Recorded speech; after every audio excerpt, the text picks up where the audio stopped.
যে ব্যক্তি বেদাতি কর্মকাণ্ড করে, বলেন আমার সাথে, যে বেদাতি কর্মকাণ্ড করে, যে বেদাতিকে আশ্রয় দেয়, উভয়ের উপর আল্লাহর অভিশাপ, ফেরেশতাদের অভিশাপ, সকল মানুষের অভিশাপ।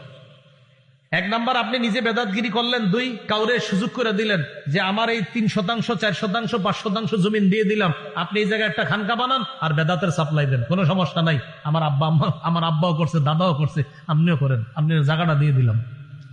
এই যে আপনি জায়গা দিলেন বেদাতি কর্মকাণ্ড করার জন্য, আপনার উপর অভিশাপ।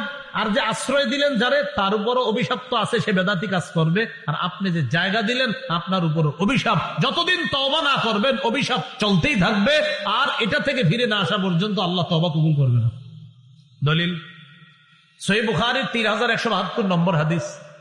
রাসূলুল্লাহ সাল্লাল্লাহু আলাইহি সাল্লাম বলেন, মান আহদাসা ফিহা হাদাসা আও আওয়া মুহদিসা ফাআলাইহি লানাতুল্লাহ ওয়াল মালাইকাতি ওয়ান নাসি আজমাইন।